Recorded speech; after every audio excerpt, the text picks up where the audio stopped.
உங்கள் கண்களை வானத்துக்கு ஏறெடுங்கள் என்று சொல்லப்பட்டிருக்கிறது. பிரசங்கி 5ஆம் அதிகாரம் 2ஆம் வசனம். ஏன் வானத்துக்கு ஏறெடுத்து ஜெபிக்க சொன்னார்? 5ஆம் அதிகாரம் 2ஆம் வசனம். For our God is heaven and you are in on earth. படிங்கள்.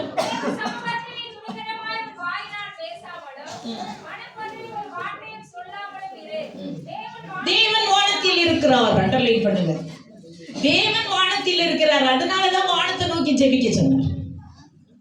தேவன் வானத்தில் இருக்கிறார். மோசே பாருங்கள், இந்த உலகத்தில் இருக்கும்போது அத்தனை அற்புதமும் வானத்தை பார்த்து பார்த்து ஜெபிச்சுதான் வந்தது. அவர் கையில் என்ன இருந்தது? ஒரு கோல். உடனே அவர் என்ன செய்தார் பாருங்கள். யாத்திரையாகமம் 9ஆம் அதிகாரம் 23, 24, 25. மோசே தனது கோலை வானத்துக்கு நேராக நீட்டினான் என்று எழுதப்பட்டிருக்கிறது. படியுங்கள். அப்பொழுது அக்கினி நதி வேகமாய் தரையிலே ஓடிற்று. அக்கினி நதியே ஓடுது. வானத்துக்கு நேராக கோலை. படியுங்கள். மோசே தனது கோலை வானத்துக்கு நேராக ஏறெடுத்த உடனே அப்பொழுது அக்கினி தரையின் மேல் வேகமாய் ஓடிற்று. உலகம் உண்டானதிலிருந்து இதுவரைக்கும் சம்பவிக்கலையாமா அப்படி ஒரு அக்கினி நதி. அப்படி எகிப்து தேசம் எங்கும் ஓடி துன்மார்க்கர்கள் அத்தனை பேரையும் சங்கரித்தது. கால்கள் அக்கினியார் ஓடுது. 25. எகிப்து தேசம் எங்கும் அனைவரையும் கொன்று போட்டது. அந்த நிக்கிறவங்க அத்தனை பேரையும் கொன்றுச்சு. அக்கினி வானத்துக்கு நேராக தன் கோலை ஏறெடுத்து ஜெபித்த உடனே ஓடி வெளியில் நின்றவர்கள் எல்லாரையும் கொன்றது. அக்கினி தரையின் மேல் வேகமாய் ஓடிற்று. அப்படி ஒருபோதும் உண்டானதில்லை. மனிதர்கள் அத்தனை பேரையும் கொன்றது.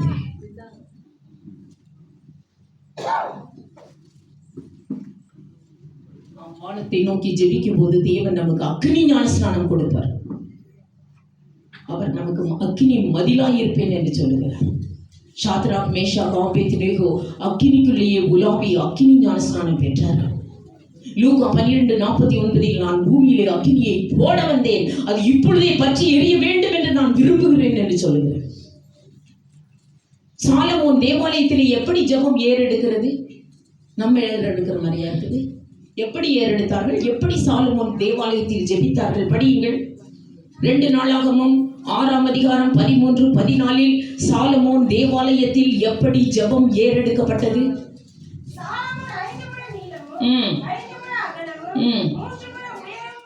ஒரு வெண்கல பீடத்தின் மேல் அவன் நின்று கொண்டு எப்படி ஜெபம் ஏறெடுக்கப்பட்டது? வெண்கல பீடத்தின் மேல் சாலமோன் தேவாலயத்தில் வெண்கல பீடத்தின் மேல் அவன் நின்று கொண்டு எப்படி ஜெபித்தார்கள்? படியுங்கள்.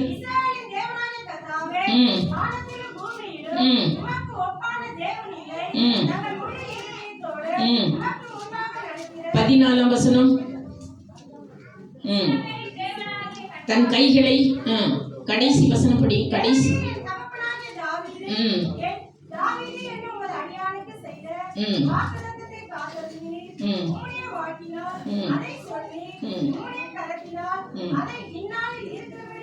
ஆறாம் அதிகாரம் 13, 14.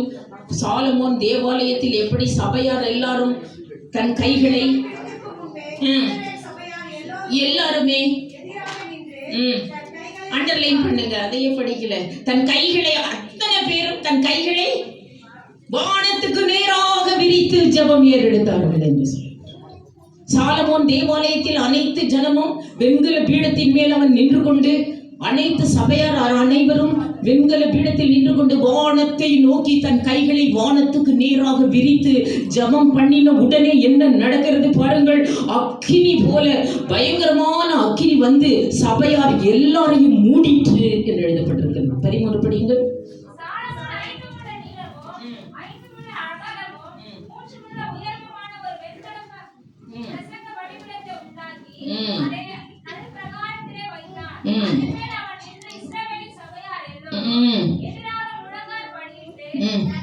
அண்டர்லைன் பண்ணுங்க. கைகளை வானத்துக்கு நேராக விரித்தார்.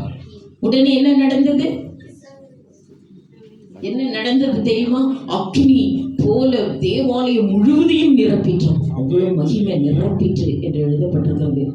உனக்கு வானத்திலும் பூமியிலும் உமக்கு ஒப்பான தேவன் இல்லை என்று அவர்கள் சொன்னார்கள் என்று சொல்லப்பட்டிருக்கிறது. 2 நாளாகமும் 7ஆம் அதிகாரம் 1ஆம் வசனத்தில் அப்பொழுது அந்த ஜெபத்தை பண்ணி முடித்த உடனே அக்கினி வானத்திலிருந்து வந்து பட்சித்து மகிமை தேவாலயம் முழுவதையும் நிரப்பிச்சு. அக்கினி வந்துருச்சு. எல்லாரும் கைகளும் வானத்துக்கு ஏறெடுத்த உடனே அக்கினி வந்து தேவாலயத்தை நிரப்பிச்சு என்று எழுதப்பட்டிருக்கிறது. பாருங்கள், நீ ஜெபிச்சு பாரு, அக்கினி வீட்டை நிரப்பும், வீட்டை உன் சபையை நிரப்பும். சாலமோன் தேவாலயத்தை நிரப்பின மாதிரி. எசேக்கியா 2 நாளாகமும் 32ஆம் அதிகாரம் 20ஆம் வசனத்தில் எசேக்கியாவும் ஏசாவும் சனகரிப்பு வந்து விட்டான், எதிரிகள் வந்து விட்டார்கள். உடனே நம்ம என்ன செய்யறோம்? கோர்ட்டுக்கு ஓடுறோம், போலீஸ்கிட்ட ஓடுறோம், தாய் தப்புங்கிட்ட ஓடுறோம். இவங்க எதிரி வந்துட்டோம், சனகரிப்பு. உடனே ஏசாயாவும் எசேக்கியாவும் என்ன செய்தார்கள் தெரியுமா? வானத்தை நோக்கி கத்தினார்களாம். படியுங்கள். எசேக்கியாவும் 2 பேரும் அண்டர்லைன் பண்ணுங்க, அண்டர்லைன் பண்ணுங்க.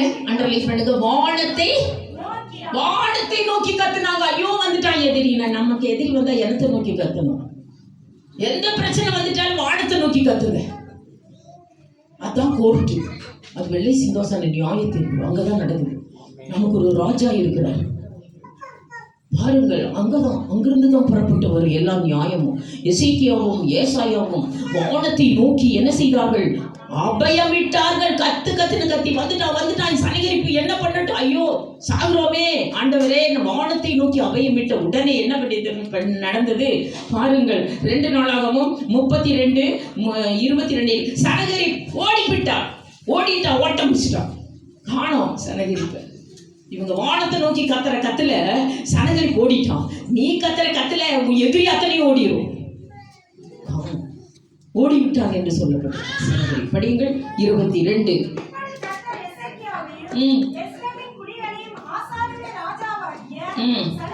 சனகரிப்பின் கைக்கு நீங்களாக்கி ரட்சித்தார். 30ஆம் வசனம். அப்புறம் யாருமே அவன் செய்வது எல்லாம் வாய்த்ததான். எல்லா எதிரியும் ஓடிவிட்டான். சனகரிப்பு ஓடிவிட்டான். உடனே அவன் செய்வது எல்லாம் வாய்த்தது. அவன் ராஜ்யபாரத்திலே செய்வது எல்லாம் வாய்த்தது என்று 30ஆம் வசனம்.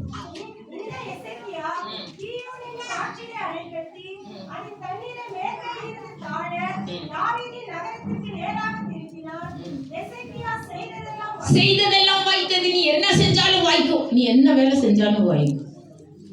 நானும் எல்லாவற்றையும் அப்படியே தான் போயிட்டு இருக்கேன். அனௌன்சருக்கு போனேன்னா அனௌன்சருக்கு செலக்ட் ஆயிடுவேன். செய்தது எல்லாம் வாய்த்தது. ஆல் இண்டியா ரேடியோவில் அனௌன்சர் பாட்டு வைக்கிற வேலையே 70 பேர் எடுத்தாங்க. அதில் நீ தான் செலக்டட் வாய்ஸ் சூட்டபிள் எடுத்தாங்க. ஏன் காரணம் என்ன? செய்கிறது எல்லாம் வாய்க்கும். அப்புறம் எங்கள் அம்மாட்ட சொல்லிட்டு இருந்தேன், நான் பாரு நியூஸ் ரீடர் ஆக போகிறேன் அப்படின்னு சொல்லிட்டு நேராக போனால் என்னை voice is suitable for reading நியூஸ்ன்னு எடுத்துட்டான். ஒரே ஒரு ஆள் தமிழ்நாடுலேயே வாய்ஸ் இஸ் சூட்டபிள். ஏன்னா தமிழ்நாட்டிலே ஒரே ஒரு லேடி கேண்டிடேட் செலக்டட். ஏன்? அவன் செய்வது எல்லாம் வாய்த்தது. அன்னைக்கு தான் ஃபர்ஸ்ட் நியூஸ் நம்ம சுந்தரம் பாஸ்டர் இறந்துட்டாரு. எங்கிட்ட தான் வந்து நியூஸ் கொடுக்குறாங்க எல்லாம். சன் சுந்தர் அசம்பிளியிலேருந்து எல்லாம் வந்து கொடுக்குறாங்க. எல்லாம் சுந்தரம் பாஸ்டர் அதுதான் ஃபர்ஸ்ட்லேயே. அப்போ அன்னைக்கு தான் வாய்ஸ் செலக்ட் பண்ணியிருக்கேன். உடனே நான் போயிட்டு டைரக்டர்கிட்ட கேட்கும்போது அவர் சொல்றாரு, என்னமோ பிரபல பாஸ்டர் இறந்துட்டாரா, அது முதல் லைன் சொல்லிட்டு. முதல் லைன். அப்போ பாருங்க என்னன்னா, ஃபர்ஸ்ட் எதை செய்தாலும் வாய்க்கும். அவன் செய்வது எல்லாம் வாய்த்தது. நீ என்ன காரியம் செஞ்சாலும் சரி, வானத்தை நோக்கி அவையப்பட்டு ஜெபிச்சுட்டு நீ போ, நீ செய்கிறது எல்லாம் வாய்க்கும். சின்னதிலிருந்து முன்னேற மாட்டேன். எடுத்த உடனே ஹை போஸ்ட் தான். பாருங்கள் வானத்தை. ஏனென்றால் சங்கீதம் 102:20 யார் யார் வானத்தை நோக்கி ஜெபிக்கிறார்கள் என்று இயேசு நம்மை வாட்ச் பண்ணி கொண்டிருக்கிறாராம். வானத்திலிருந்து அவர் கீழே பார்த்து நம்மை வாட்ச் பண்ணி கொண்டிருக்கிறார். யார் யார் வானத்தை நோக்கி ஜெபிக்கிறார்கள் என்று படியுங்கள். அவர் தமது பரிசுத்த ஸ்தலத்தில் இருந்து பார்த்து வானங்களில் இருந்து பூமியின் மேல் கண்ணோக்கமாய் இருக்கிறார். பார்த்து கொண்டே இருக்கிறார். நீ என்ன செய்ய? பூமியிலிருந்து வானத்தை நோக்கி பாரு. அவர் என்ன செய்யறாரோ வானத்திலிருந்து யார் யார் தன்னை நோக்கி ஜெபிக்கிறார்கள் என்று வானத்திலிருந்து பூமியை பார்த்து கொண்டிருக்கிறார். கர்த்தருடைய கண்கள் எவ்விடத்திலும் இருந்து நல்லோரையும் தீயோரையும் நோக்கி பார்த்து கொண்டிருக்கிறது என்று எழுதப்பட்டிருக்கிறது. 1 நாளாகமம் 16ஆம் அதிகாரம் 11ஆம் வசனம். என்னை பூலோகத்தாரே, பூமியின் சகல குடிகளே, நீங்கள் எல்லாரும் என் வல்லமையை நாடுங்கள் என்று சொல்லப்படுகிறது. இவ்வளவு நாட்களாக மனுஷ வல்லமையை நாம் நாடினது போதும். எனக்காக கொஞ்சம் ரெக்கமெண்ட் பண்றீங்களா? எனக்காக கொஞ்சம் வேலை வாங்கி தரீங்களா? எனக்கு ஒரு வீடு பாருங்களேன், எனக்கு ஒரு வேலை பாருங்களேன்.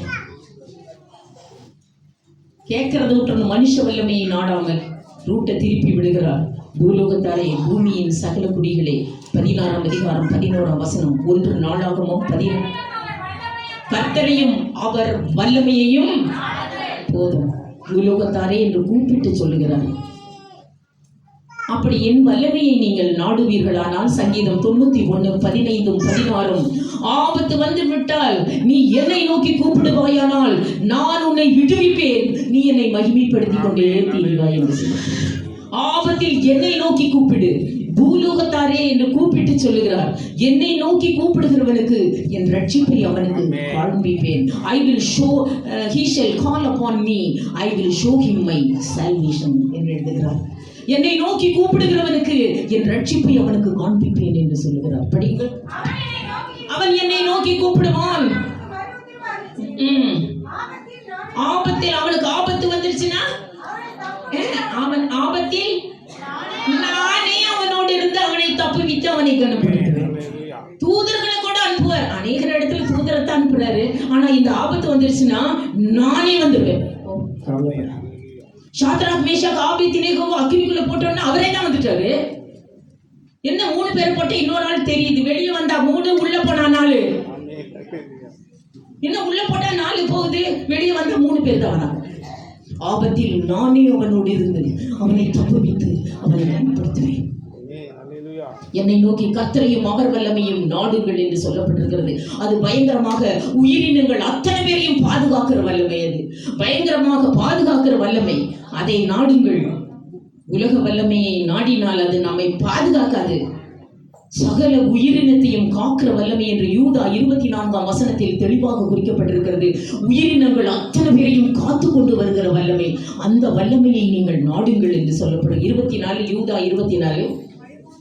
வழுவாதபடி நம்மை போதும் காக்கவும் தமது மகிமையுள்ள சன்னிதானத்திலே உங்களை மாசற்றவர்களாய் நிறுத்த வல்லமையுடையவர். அந்த வல்லமையும் நாடு. உங்களை காக்கிற வல்லமை என்று யூதா சொல்லுகிறார். காக்கிற வல்லமையை விட்டுட்டு காக்காத வல்லமையெல்லாம் போய் போய் போய் நாடி எடுத்திருந்தா அது பாருங்கள். he is able to aid those who are in tempted. நம் கஷ்ட நேரத்தில் நமக்கு உதவி செய்கிற வல்லமை என்று எபிரேயர் 2ஆம் அதிகாரம் 15. in time of need, எந்த டைம்ல உனக்கு உதவி வேணுமோ அந்த டைம்ல கரெக்டா இறங்கி வரும். in time of need என்று சொல்லப்பட்டிருக்கிறது. படிங்கள் எபிரேயர் 2:18.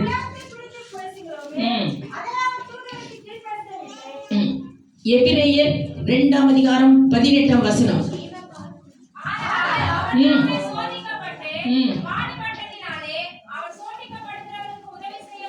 அந்த உதவி செய்ய வல்லவராய் இருக்கிறார். அண்டர்லைன் பண்ணுங்க. உதவி செய்ய வல்லவரிடத்தில் போய் நீ ஜெபி கேளு. உதவி செய்யறக்கே முடியாது, அவங்கிட்ட போய் கத்திட்டு கிடக்குற. இங்க உதவி செய்ய வல்லவராய் இருக்கிறார் என்று சொல்லப்பட்டிருக்கிறது. அந்த உதவியை நாடுங்கள். பூலோகத்தாலே அதை விட்டு விட்டு எங்கெங்கே போய் கேட்கிறீர்களே, உதவி உதவி உதவி உதவி, எனக்கு உதவி உதவி. நீங்கள் யாவருக்கும் பட்சபாதம் இல்லாமல் உதவி கொடுக்கிறவர் என்று யாக்கோபு 1:5 ஏற்ற சமயத்தில் உதவி செய்வார் என்று எபிரேயர் 4ஆம் அதிகாரம் 16ஆம் வசனத்தில் பாருங்கள். எபிரேயர் 4 ஏற்ற சமயத்தில் எந்த டைம்ல உனக்கு வேணுமோ அந்த டைம்ல கரெக்டா கிடைக்கும். ஏற்ற சமயத்தில் உதவி செய்யும் வல்லமை என்று சொல்லப்பட்டிருக்கிறது. தாவீது சொல்லுகிறார் 88ஆம் சங்கீதம் 18 என் சிநேகிதர், எனக்கு அறிமுகமானவர்கள், என் தோழர்கள் எல்லாருமே மறைந்து போய்விட்டாலும் ஏற்ற சமயத்தில் எனக்கு உதவி செய்வார் என்று சொல்லுகிறார். தம் வல்லமையை அவர்களிடத்தில் விளங்க பண்ண அவர் கண் பூமியெங்கும் அவர் உலாவிக் கொண்டிருக்கிறது என்று அனானி தீர்க்கதரிசி ஆசா ராஜாவிடம் கட்டிந்து கொள்ளுகிறார். ஆசா ராஜா என்ன செய்தார்? முன்பெல்லாம் ஆசா ராஜா என்ன கஷ்டம் வந்தாலும் கர்த்தரையே தேடுவான். ஆனா இந்த இடத்திலே ஆசா ராஜா ஒரு கட்டத்திலே கர்த்தரை தேடாமல் பரிகாரிகளை நாடினான் என்று எழுதப்பட்டிருக்கிறது. உடனே ஒரு அனானி தீர்க்கதரிசி வந்தார், ஆசா ராஜாவை கடிந்து கொண்டார். நீ கர்த்தரை தேடாமல் ஆபத்துல நீ பரிகாரிகளையே தேடினாய் என்று, இந்த விஷயத்தில் நீர் மதியில்லாதவராய் இருந்தீர் ராஜாவே என்று 2 நாளாகமம் 16ஆம் அதிகாரம் 12ஆம் வசனத்தில் அனானி தீர்க்கதரிசி ஆசா ராஜாவை கடிந்து கொண்டார். உடனே அவனுக்கு ஒரு காலிலே வியாதி இருந்தது, ஒரு யானைக்கால் வியாதி நினைக்கிறார். ஏன்னா காலிலே வீக்கம் இருந்துச்சுன்னா அதுக்கு பேர் என்ன? யானைக்காலாக தான் இருக்கும். காலிலே வீக்கம் கொண்டு அந்த கால் பெருசாகி பெருசாகி பெருசாகி அந்த கால் பெரிதாகி பெரிதாகி அந்த யானைக்கால் வியாதியிலேயே அவன் செத்து போனான் என்று 2 நாளாகமம் 16ஆம் அதிகாரம் 12ஆம் வசனத்தை படியுங்கள். அண்டர்லைன் பண்ணுங்க. அவன் கால்களிலே கால் வீக்கம் வந்துருச்சு, காலிலே வியாதி கண்டு அந்த வியாதி என்னாச்சு? அது பெருசாகி ரொம்ப உக்கரமாயிடுச்சு. வியாதி பெருசாயிடுச்சு, காலில் வியாதி பெருசாகி யானைக்கால் வியாதி அதுலேயே அவன் செத்து போனான் என்று எழுதியிருக்கிறது. பாருங்கள், உனக்கு என்ன உபத்திரவம் வந்துருச்சோ அந்த உபத்திரவத்தில் நீ கர்த்தரை தேடாமல் பரிகாரிகளை நாடினால் அந்த உபத்திரவம் உனக்கு பெருசாகி பெருசாகி பெருசாகி அப்படி செத்து போக வேண்டியது. அதைத்தான் கடிந்து கொண்டார். இப்ப நீ யானைக்கால் வியாதியில கூட நீ என்ன செய்கிறாய்?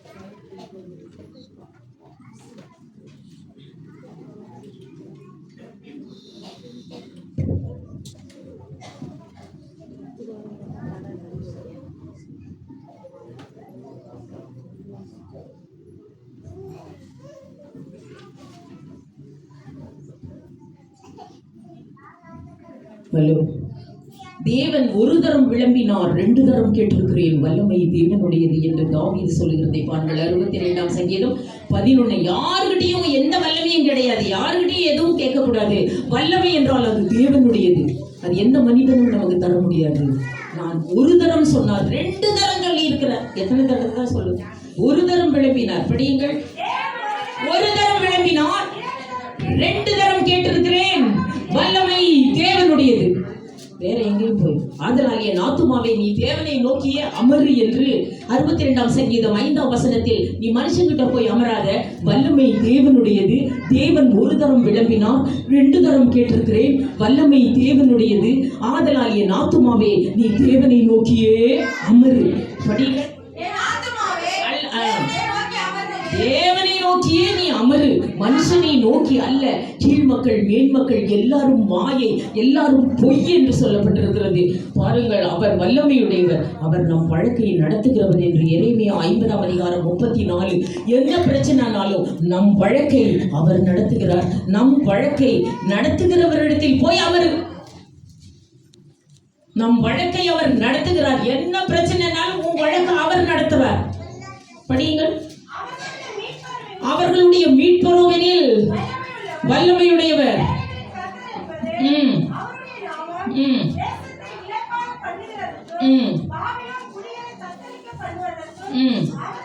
அவர்களுடைய வழக்கை அவர் நடத்துகிறார். அவர்களுடைய வழக்கை அவர் நடத்துகிறார்.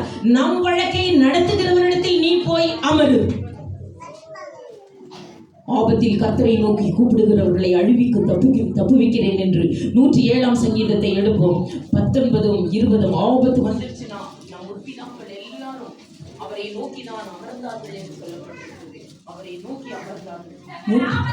தங்கள் ஆபத்திலே கர்த்தரை நோக்கி கூப்பிட்டார்கள். அவர்கள் இக்கட்டுகளுக்கு அவர்களை நீங்களாக்கி ரட்சித்தார் என்று சொல்லப்பட்டிருக்கிறது. எந்தெந்த ஆபத்து வந்துருச்சுன்னா முற்பிதாக்கள் எல்லாம் அவரை நோக்கி கூப்பிட்டார்கள். 20ஆம் வசனம், அவர் தங்கள் ஆபத்து அவர்களை அழிவுக்கு தப்புவிக்க. ஆபத்தில் அவரை நோக்கி கூப்பிடுகிறார்கள், அழிவுக்கு தப்புவிக்கிறார். ஆபத்தில் அவரை நோக்கி கூப்பிடுகிறார்கள், அவர்களை அழிவுக்கு தப்புவிக்கிறார். ஆபத்தில் அவர்களை நோக்கி கூப்பிடு, அவர்களை அழிவுக்கு தப்புவிக்கிறார். அவர்களை ஒடுக்க ஒருவனுக்கும் இடம் கொடுக்க மாட்டார். இஸ்ரவேல் ஜனங்களை ஒடுக்க ஒருவனுக்கும் இடம் கொடுக்கவில்லை. ராஜாக்களையே கடிந்து கொண்டார் என்று சங்கீதம் 105 அதிகாரம் 14 15 நான் அனாயிட்டட் பண்ணின என் பிள்ளைகளை யாருமே தொடக்கூடாது என்று புறஜாதிகளை அடக்கி வைத்தார். யாரும் திட்டக்கூடாது, என் பிள்ளைகளை யாரும் கொடுமைப்படுத்தக்கூடாது என்று ராஜாக்களையே அடக்கி வைத்தாராம். Do not touch my anointed one என்று சொல்லி ராஜாக்களையே அடக்கி வைத்தாராம். படியுங்கள். அவர்களை ஒடுக்கும்படிக்கு அண்டர்லைன் பண்ணுங்க, ஒருவருக்கும் இடம் கொடுக்காமல் அவர்கள் நிமித்தம் ராஜாக்களையே அடக்கி வைத்தார். யாரும் டச் பண்ணிடக்கூடாது என் பிள்ளைகளை, அப்படி காக்கிற வல்லமை அடக்கி வைத்தார். நம் முற்பிதாக்களை எல்லாம் ஒரு ஜாதிகள் அத்தனை பேரையும் அடக்கி வைத்தார். Do not touch my anointed one. என்னுடைய பிள்ளைகளை யாரும் தொடக்கூடாது, கொன்னுடுவேன் உங்களெல்லாம் என்று அவர் அடக்கி புற ஜாதிகளை அடக்கி வைத்தார் என்று எழுதப்பட்டிருக்கிறது. அவர்கள் சத்துருக்களை விட இவர்களை பலவான்களாகி விட்டாராம். அவர்கள் சத்துருக்களை விட பலவான்கள் ஆனார்களாம். 24 சத்துருக்களை விட நாம் பலவான்கள் ஆகிவிட்டார். சத்துருக்கிட்ட போய் கேட்பையா, ஐயோ எனக்கு கொஞ்சம் காசு தரையா, ஒரு 100 ரூபாய் தரையா, 10 எப்படி, அவளை விட நீதான் பலவானா இருப்ப. அப்படிதான் ஆக்கி விட்டுருவார். உன் சத்துருவை விட நீ பலவானா மாறிடுவ. படியுங்கள். அவர் தமது ஜனங்களை அவர்களுடைய சத்துருக்களை விட பலவான்களாக்கி விட்டார். அவர்களுடைய பிள்ளைகளை அவர் சத்துருக்களை விட அவர்கள் உன்னை பலவானாக்கி விட்டுருவார். நீ போய் கேட்கவே மாட்டாங்க. அவளை விட பேதையா, அவங்களை விட ஐயோ ஒண்ணுமே இல்லைன்ட்டு கிடந்தா தான் நீ போய் கேட்க வேண்டி வரும். ஆனால் ஆண்டவர் செய்கிறது, அவர்கள் சத்துருக்களை விட அவர்களை பலவான்களாக்கி விட்டார். நீ போய் கையேந்தவே மாட்டேன் என்று சொல்லி புறஜாதிகளை எல்லாம் அடக்கி வைத்தார். பாருங்கள், அவர்கள் கோத்திரத்தில் பலவீனப்பட்டவன் ஒருவனும் இருந்ததில்லை என்று 105 சங்கீதம் 37 சொல்லப்பட்டிருக்கிறது.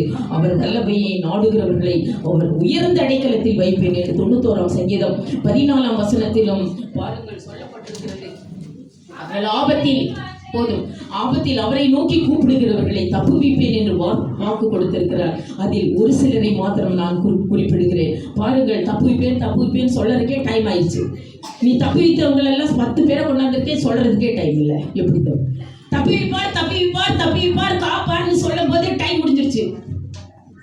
ஆனால் தப்புவித்த ஒரு சிலரை மாத்திரம் நான் குறிப்பிட விருப்பப்படுகிறேன். யாத்திரையாகமம் 2 அதிகாரம் 23 வசனத்தில் இஸ்ரவேல் ஜனங்கள் 430 வருஷ அடிமைகள். எகிப்து தேசத்தில் எத்தனை வருஷ அடிமைகள்? பாண்டேஜ் 430 வருஷ அடிமைகள் என்று 12 யாத்திரையாகமம் 12 அதிகாரம் 51 வசனம். பாண்டேஜ், எகிப்தின் பாண்டேஜ் 430.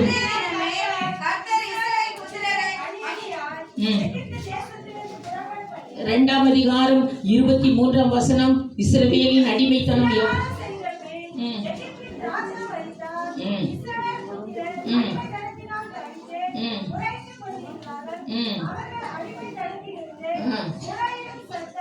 பாருங்கள், அந்த 430 வருஷ அடிமைகள் எகிப்திலே அவர்கள் திடீர்னு ஜெபிக்க ஆரம்பிச்சுட்டாங்க. இவ்வளவு 430 வருஷம் ஜெபிக்கலையா அவங்க? திடீர்னு கர்த்தரை நோக்கி முறையிட ஆரம்பித்து விட்டார்கள். அந்த 430 வருஷ அடிமைகள் என்ன செய்தார்கள்? திடீரென்று 23 வசனம், அவர்கள் தேவனை நோக்கி முறையிட்டனர். பெருமூச்சை கேட்டு போதும், திடீர்னு முறையிட்டனர். முறையிட்ட அன்றைய தினமே, என்னைக்கு ஜெபித்தார்களோ அன்றைய தினமே என்று சொல்லப்பட்டிருக்கிறது. இந்த 430 வருஷ அடிமைகளை அணியணியாய் புறப்பட பண்ணினார் என்று 12 அதிகாரம் 40. எத்தனை வருஷ அடிமைகள்? 12 40. ஆண்டலை 430 வருஷ அடிமைகள் திடீரென ஜெபித்த உடனே 23 வசனம்.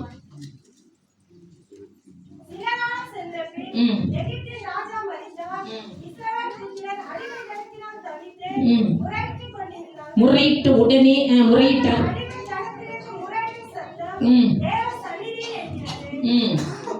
51 வசனம். அண்டர்லைன் பண்ணுங்க. முறையிட்ட உடனே அன்றைய தினமேங்கிறத அண்டர்லைன் பண்ண. அன்னைக்கே என்னைக்கு ஜெபிக்கிறியோ அன்னைக்கே, அன்றைய தினமே அண்டர்லைன். அன்றைய தினமே கர்த்தர் இஸ்ரவேல் புத்திரரை அணி அணியாய் கோத்திர கோத்திரமாய் புறப்பட பண்ணினார். எல்லாம் புறப்பட்டு போங்க, எல்லாம் விட்டுதல். அன்றைய தினமே அணி அணியாய் கோத்திர கோத்திரமாய் போறாங்களாம். அன்றைய தினமே புறப்பட்டனர். தம்மை நோக்கி கூப்பிடுகிற எப்பேற்பட்டவர்களும், காக்காக்கு கூட சாப்பாடு கொடுத்துட்டு வரோம். தன்னை நோக்கி கூப்பிடுகிற காக்கை குஞ்சுக்கு கூட ஆகாரம் கொடுப்பாரு. உனக்கு கொடுக்காமல் இருப்பனா? ஜெபத்தை கேட்காம தன்னை நோக்கி கூப்பிடுகிற படியுங்கள். 147 சங்கீதம் 9 வசனத்திலே தன்னை நோக்கி கூப்பிடுகிற காக்கைக்கு, மிருகத்துக்கு ஆகாரம் கொடுக்கிறாராம். நமக்கு கொடுக்காமல் இருப்பாரா? நம் பிரச்சனையை தீர்க்காமல் இருப்பாரா? தன்னை நோக்கி கூப்பிடுகிற காக்காக்கு கொடுக்கிறாராம். படி. அவர் மிருக ஜீவன்களுக்கும் கூப்பிடுகிற காக்கை குஞ்சு, அண்டர்லைன் பண்ணுங்க, கூப்பிடுகிற காக்கை குஞ்சுகளுக்கு அண்டர்லைன் பண்ணுங்க. தன்னை நோக்கி கூப்பிடுகிற மிருகம், தன்னை நோக்கி கூப்பிடுகிற காக்கை குஞ்சுக்கு தேவன் ஆகாரம் கொடுக்கிறாரா? நமக்கு கொடுக்காமல் இருப்பாரு? ஆதலால் ஆபத்தில் என்னை நோக்கி கூப்பிடுங்கள் என்று சொன்னார். உங்களுடைய பீடங்கள் அண்டையிலே அடைக்கலான் குருவிக்கு தன் குஞ்சுகளை வைக்க கூடு கிடைத்தது என்று சொல்கிறார். 147 சங்கீதம் 13 கூப்பிடுகிற உன் பிள்ளைகளை அவர் ஆசீர்வதிப்பார். உன் பிள்ளைகளுக்காக நீ ஜெபிக்கிற கூப்பிடுறையே அது ஆசீர்வதிப்பார். உன் பிள்ளைகளுக்காக பிள்ளைகளை தாப்பால் போட்டு காப்பாற்றுவார். நீ அவரை நோக்கி கூப்பிட்டுட்டா உன் புருஷனை சுத்தி ஒரு தாழ்பால் போட்டுருவாரு, யாரும் கடத்த முடியாது. உன் மனைவியை சுத்தி ஒரு தாழ்பால் போட்டுருவாராம். படியுங்கள். 147 ஸ்ட்ராங்கா போட்டுருவாராம் தாழ்பால். உன் பிள்ளைய சுத்தி பயங்கர தாழ்பால், பயங்கர ஸ்ட்ராங்கா இருக்கு, யாரும் போக முடியாது வெளியே உன்னை விட்டு. படியுங்கள்.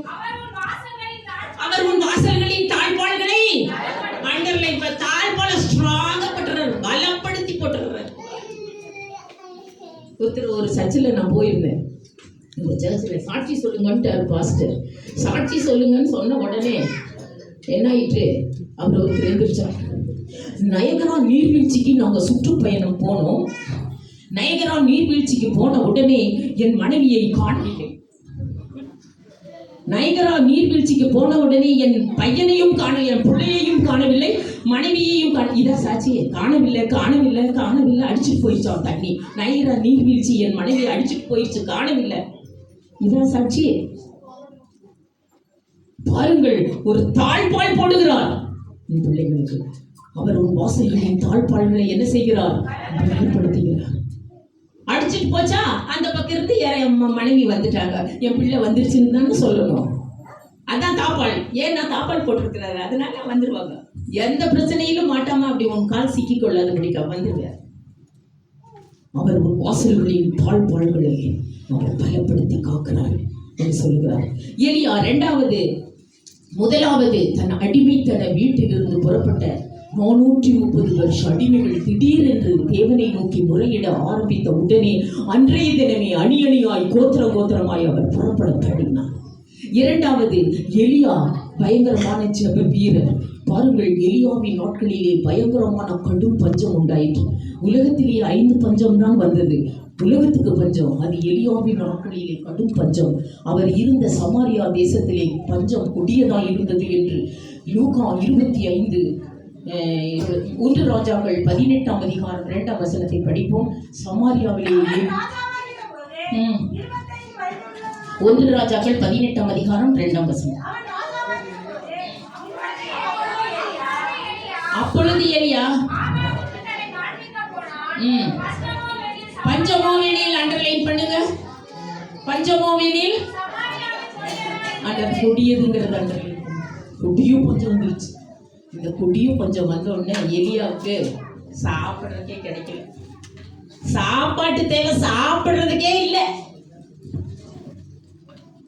சாப்பிடுறதுக்கே இல்லை என்று சொல்லப்படும். ஆகார பஞ்சம். அந்த ஆகார பஞ்சத்துல எலியா எப்படி ஜெபிக்கிறார் பாருங்க. 1 ராஜாக்கள் 18 அதிகாரம் 42. அந்த கடும் பஞ்சத்திலே அவர் ஒரு ஜெபம் பண்ணிவிட்டு பேசாம ஒரு இடத்துல சூரச்செடியிட்ட போய் படுத்து தூங்கிட்டார். ஒரு ஜெபம் தான் பண்ணினார். எப்படி ஜெபம் பண்ணுகிறார் படியுங்க. கர்மேல் பர்வதத்தின் சிகரத்தின் மேல் ஏறி தரையிலே பணிந்து தன் முகம் கூட முழங்காலில் பட வந்து முழங்காலில் படுமா, அந்த அளவுக்கு பெண்டாகி அப்படிதான் ஜெபிக்கணுமா? தன் முகம் தன் முழங்காலில் பட அந்த அளவுக்கு குனிந்து ஜெபித்தார் என்று சொல்லப்படும். கர்மேல் பர்வதத்தின் சிகரத்தின் மேல் ஏறி தன் முகம் முழங்காலில் பட அந்த அளவுக்கு பெண்டாகி ஜெபித்துட்டு நேரா போய் என்ன பண்ணார்? 1 ராஜாக்கள் 19ஆம் அதிகாரம் 5ஆம் வசனம். ஒரு சூரச்செடியின் மேல் படுத்துக்கொண்டு நித்திரை பண்ணினார். அவ்வளவுதான். உனக்கும் என்ன தேவை வந்தாலும் சரி, என்ன துன்பம் வந்தாலும் சரி, நல்ல ஒரு ஜெபம் பண்ணிட்டு நேரா போய் தூங்கு. பக்கத்து வீட்டுக்காரிட்ட அங்க இங்க வாழ்வாள்னு கத்திட்டு தெரியாது. புருஷன் சுத்துறான் குடிக்கிறான். பாஸ்டர்ட்டையும் இதே வேலை தான். மனுஷர்கிட்ட சொல்லாதீங்க. மனுஷர்கிட்ட சொன்னா உள்ளதும் எடுத்துக்கொள்ளப்படுதுன்னு போட்டு. எனக்கு வீட்டுக்கு பக்கத்துல தெரிஞ்ச அம்மா தான் எப்போதும் சொல்லிட்டே இருந்துச்சு.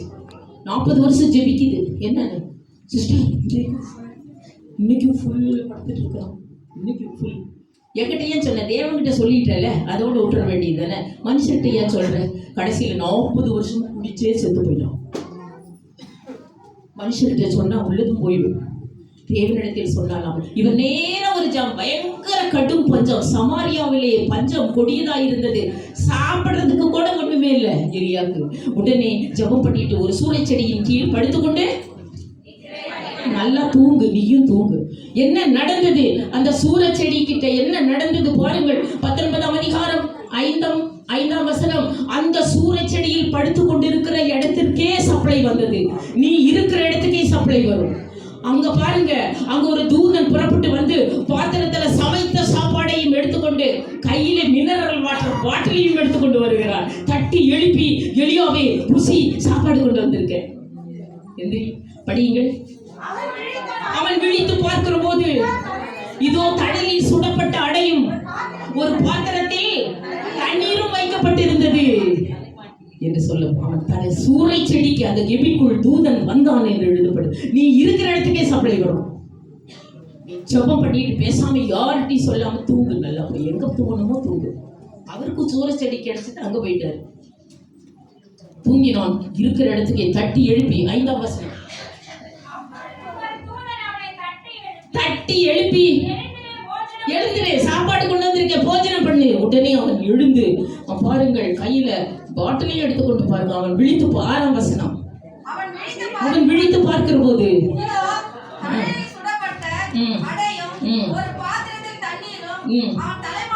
இருந்தது.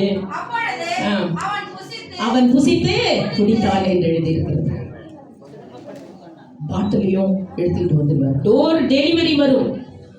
இருக்கிற இடத்திற்கே வரும். அவர் உன்னை பசியினால் வருந்த விடார் என்று நீதிமொழிகள் 10ஆம் அதிகாரம் 3ஆம் வசனம். டோர் டெலிவரி வரும் என்று சொல்லப்பட்டிருக்கிறது. அவர் உன்னை பசியினால் வருந்த விடார். பஞ்சத்தில் நம்மை உயிரோடே காக்க அவருடைய கண் நம்மேல் நோக்கமாக இருக்கிறது என்று சொல்லப்பட்டிருக்கிறது. படியுங்கள். நீதிமான்களை பசியினால் வருந்த விடார். சங்கீதம் 33:19.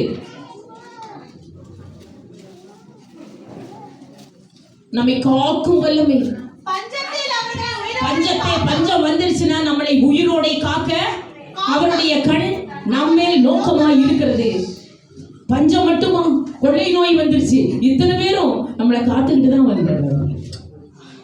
கொள்ளை நோய்க்கு எல்லாத்துக்கும் பஞ்சம் வந்துருச்சுன்னா நம்மளை உயிரோட காக்க அவர் கண் நம்மேல் நோக்கமாய் இருக்கிறபடியினால் நாம் பஞ்சத்தை பார்த்து சிரிப்போம் என்று யோபு 5ஆம் அதிகாரம் 22. பஞ்சம் வந்துருச்சுன்னா யாராவது சிரிப்பாங்களா? ஆஹா. கொள்ளை நோய் வந்துருச்சுன்னா ஆகாக்காவா சிரிப்பியா? சிரிப்போமா? ஏன் தெரியுமா? நம்மளை காக்க அவர் வந்துடுவார். பஞ்சத்தில் அவர்களை உயிரோடு காக்க அவர் கண் நம்மேல் நோக்கமாய் இருக்கிறது. யோபு சொல்லுகிறார், ஆதலால் பஞ்சத்தை பார்த்து நீர் நகைப்பீர் என்று. 5ஆம் அதிகாரம் 33. 5:22. பாழாக்குதலையும் பஞ்சத்தையும் பார்த்து சிரிப்பீர். நானா சொல்றேன். பஞ்சம் வந்துருச்சு, பாழாக்குதல் வந்துருச்சு, மிசைல் அடிக்கிறோம், பயங்கரமா பூமியில மிசைல் எல்லாம் அடிக்க போறோம். பஞ்சம் வந்துருச்சுன்னா அககான் சிரிப்போமா? நான் இல்ல. பாழாக்குதலையும் பஞ்சத்தையும் பார்த்து நகைப்பீர். காட்டு மிருகங்களுக்கும் நீங்கள் பயப்படாமல் இருப்பீர் என்று சொல்லப்பட்டிருக்கிறது. கடைசி காலத்தின் அறிகுறி என்ன தெரியுமா? மத்தேயு 24 அதிகாரம் 7 வசனத்தில் பஞ்சங்கள் பல இடங்களில் உண்டாகும் என்று இயேசு சொன்னார். இனி எதிர்காலம் என்ன? பஞ்சங்கள் பல இடங்களில். போதும் பஞ்சத்தில் அவரை நோக்கி கூப்பிடுவோம். இனி நாம் பசி அடைவதில்லை. வெளிப்படுத்தின விசேஷம் 7 அதிகாரம் 16 வசனம். நாம் இனி பசி அடைவதில்லை என்று சொல்லப்படுகிற அந்த இடத்திற்கே நம்மை கொண்டு போய் அவர் சேர்ப்பார். ஆனால் யாரை கொண்டு போஷிக்கிறார் என்பதை மட்டும் நினைக்கக்கூடாது. யாரை கொண்டோ ஏசாயா 33 அதிகாரம் 16 வசனத்தில் யாரை கொண்டோ உன் அப்பம் உனக்கு கொடுக்கப்படும், உன் தண்ணீர் உனக்கு நிச்சயமாய் கிடைக்கும். யாரை கொண்டோ படியுங்கள். அவன் உயர்ந்த இடங்களில் வாசம் பண்ணுவான். கன்மலையின் அலைகள் அவனுடைய உயர்ந்த அடையாளமாகும். அவன் அப்பம் அவனுக்கு கொடுக்கப்படும், அவன் தண்ணீர் அவனுக்கு நிச்சயமாய் கிடைக்கும். இன்னொரு காலத்திலே, மற்றொரு காலத்திலே மறுபடியும் எலியாவுக்கு கடும் பஞ்சம் வந்தது. வானம் அடைபட்டு விட்டது. மறுபடியும் வானம் அடைபட்டது. 1 ராஜாக்கள் 17 அதிகாரம் 1 வசனம். ஆகார பஞ்சம் வந்துருச்சு. மறுபடியும் எலியாவுக்கு பசி வந்துருச்சு. சாப்பிடறதுக்கு ஒண்ணுமே இல்லை. மறுபடியும் பசி. உடனே ஆண்டவர் சொல்லுகிறார் 17 அதிகாரம் 3 வசனம், நீ எழுந்து கேரித் ஆற்றண்டைக்கு போ, உனக்கு ஒரு ஏற்பாடு பண்ணி இருக்கிறேன். படியுங்கள். என்ன சொல்லுகிறார்? நீ இவ்விடத்தை விட்டு புறப்பட்டு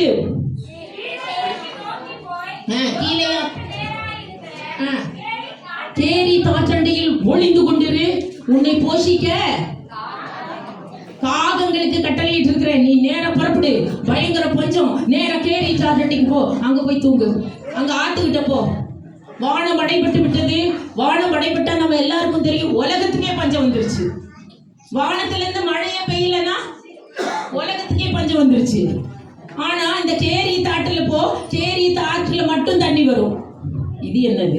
வானமெல்லாம் அடைபட்டுருச்சான், ஆனா இந்த கேரித் ஆற்றுல மட்டும் தண்ணி வருமாமா. நீ அங்க போய் நல்லா குளிர், நல்லா குடி, அங்க போய் தூங்கு.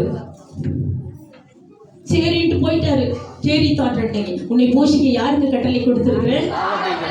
ஆமா, நம்மளாம் தான் என்ன தெரியுமா சொல்லுவோம்? இந்த கடும் பஞ்சமா, வானமே அடைபட்டுருச்சான், உலகத்துக்கே கடும் பஞ்சம். போய் இந்த காக்கா தான் நம்மளை காப்பாற்ற போகுதா?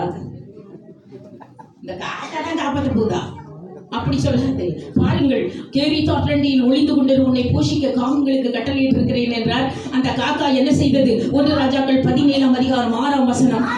காகங்கள் அவனுக்கு அப்பமும் இறைச்சியும், சாயங்காலமும் அப்பமும் இறைச்சியும் கொண்டு வந்து கொடுத்தது.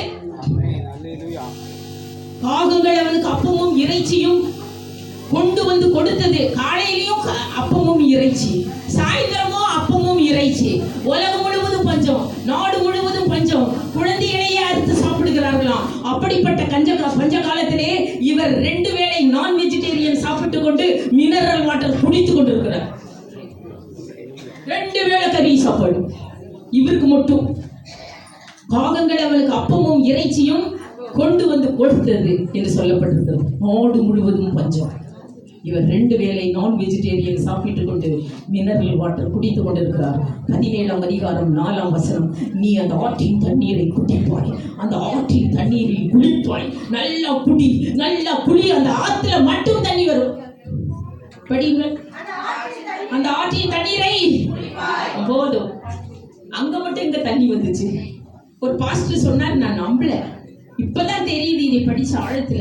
ஒரு பாஸ்டர் பிரசங்கம் பண்ணி கொண்டிருந்தார். அந்த இடத்துல நான் போயிருந்தேன். திடீர்னு பிரசங்கம் பண்ணிட்டு இருக்கிறாராம். மிட் நைட்ல திடீர்னு லைட் ஆஃப் ஆயிடுச்சாம் எல்லாத்துக்கும்.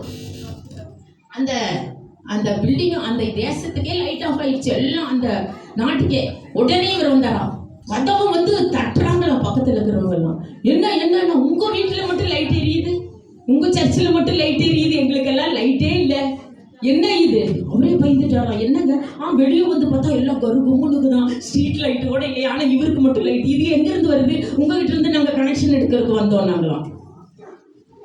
இந்த ஆத்துல மட்டும் எப்படி தண்ணி வந்துச்சு? கேரித் ஆற்றிலே மாத்திரம் தண்ணி வந்தது. அந்த கேரித் ஆற்று மறுபடியும் கேரித் ஆற்று வற்றி போயிற்று. பாருங்கள், 17 அதிகாரம் 7 மறுபடியும் கேரித் ஆறு வற்றி போயிற்று.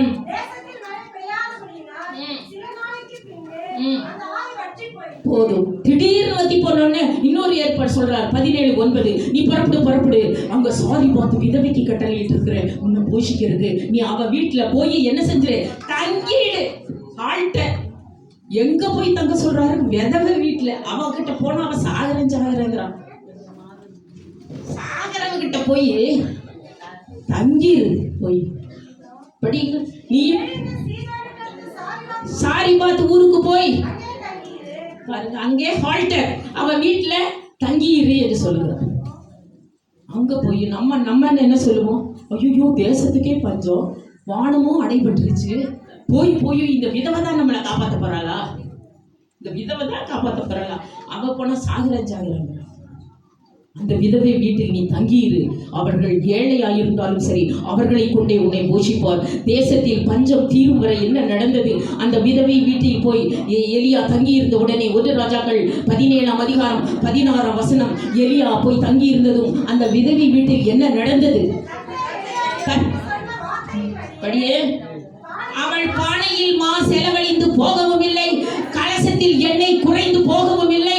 பஞ்சம் தீரும் வரை நடத்தி பஞ்சம் தீர்ந்தும் தின்றார்களாம்.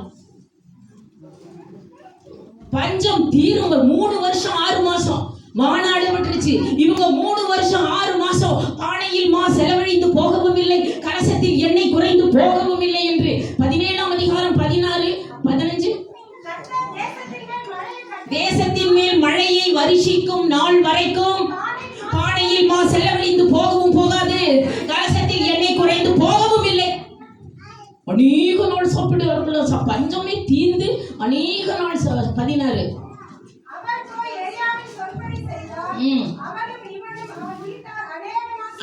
அநேக நாள் படும். பஞ்சம் தீர்ந்து அவரும் அவளும் அவன் மகளும் அநேக நாள் சாப்பிட்டார்கள் சொல்லப்பட்டிருக்கிறது. கார் கொடுத்தாலும் சரி, ஸ்கூட்டர் கொடுத்தாலும் சரி, சைக்கிள் கொடுத்தாலும் சரி, எப்படியோ தேவன் உன்னை நடத்துவார். அவரை போல ஜெபித்து விட்டு போ. 1 ராஜாக்கள் 18:37 அவர் ஒரு ஜெபம் செய்வாராம் அடிக்கடி. அந்த ஜெபத்தில் கர்த்தாவே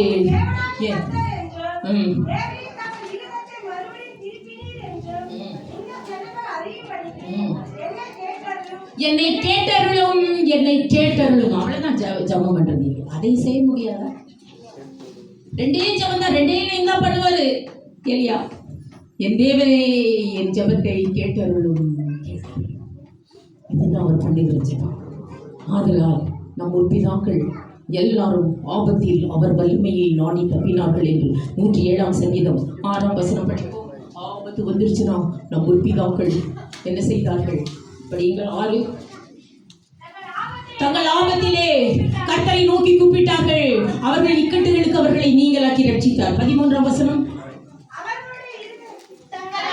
தங்கள் ஆபத்திலே கர்த்தரை நோக்கி கூப்பிட்டார்கள், அவர்கள் இடுக்கண்களுக்கு நீங்களாக்கி ரட்சித்தார். 19 தங்கள் ஆபத்திலே கர்த்தரை நோக்கி கூப்பிட்டார்கள், இடுக்கண்களுக்கு நீங்களாக்கி ரட்சி. 28 தங்கள் ஆபத்திலே கர்த்தரை நோக்கி கூப்பிட்டார்கள், அவர்கள் இக்கட்டுகளுக்கு நீங்களாக்கி ரட்சித்தார். ஆபத்து காலத்து ரட்சகனேன்னு பட்ட பேரை சொல்லிட்டாங்க அவருக்கு. பாருங்கள், எரேமியா சொல்லுகிறார், ஆபத்து காலத்து 14:8 ஆபத்தில் அவரை என்ன பட்ட பேர் வைத்து கூப்பிடுகிறார்? ஆபத்து காலத்து ரட்சகனே என்று கூப்பிடுகிறார். இஸ்ரவேலின் ஜனங்கள் சிவந்த சமுத்திரத்தை எப்படி கடந்தார்கள்? ஆபத்தாகிய சிவந்த சமுத்திரத்தை வெட்டாந்தரையில் நடக்கிறது போல நடந்தார்கள் என்று எழுதப்பட்டிருக்கிறது. சம தரையில நடக்கிறது போல ஆபத்தை கடந்து சென்றார்கள். சமுத்திரத்தில் ரோடு போடு. எப்பேற்பட்ட பிரச்சனையிலும் நீ தப்பி கடந்து போக உனக்கு வழி தெரியும். வெட்டாந்தரையில் நடக்கிறது போல நீ ஆபத்தில் கடந்து செல்வாய் என்று சொல்லப்பட்டிருக்கிறது. எபிரேயர் 11:34, 34, 32, 33, 34, 35 படியுங்கள். அவர்கள் ஜெபம் பண்ணி என்ன செய்தார்கள்? எபிரேயர் 11:33. விசுவாசத்தினாலே அவர்கள் ராஜ்யங்களை ஜெயித்தார்கள். நானே படித்து விடுகிறேன். எபிரேயர் 11:33 ஜெபம் பண்ணி அவர்கள் முற்பிதாக்கள் எல்லாரும் ராஜ்யங்களை ஜெயித்தார்கள், சிங்கங்களின் வாய்களை அடைத்தார்கள், அக்கினியின் உக்கிரகத்தை அவித்தார்கள், பட்டய கருக்குக்கு தப்பினார்கள், யுத்தத்தில் வல்லவர்களானார்கள், பலவீனத்தில் பலன் கொண்டார்கள், அந்நியரின் சேனையை முறியடித்தார்கள், ஸ்திரீகள் சாக கொடுத்தவர்களை உயிரோடே பெற்றார்கள். பின்னும் நான் என்ன சொல்லுவேன்? 11:32 படியுங்கள். பின்னும் நான் என்ன சொல்லுவேன்? 32. பின்னும் நான் என்ன சொல்லுவேன்?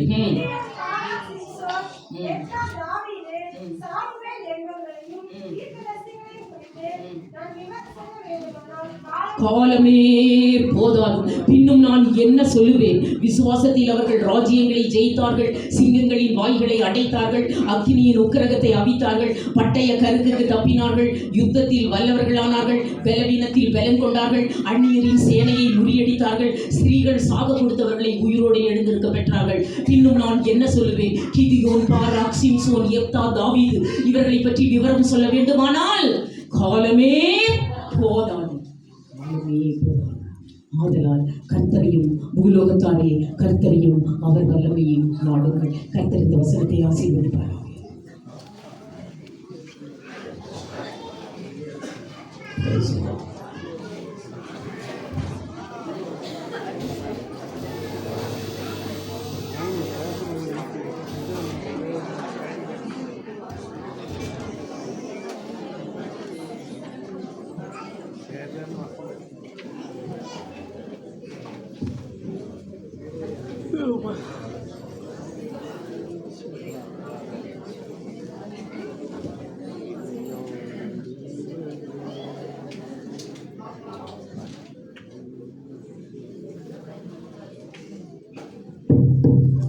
Jesus.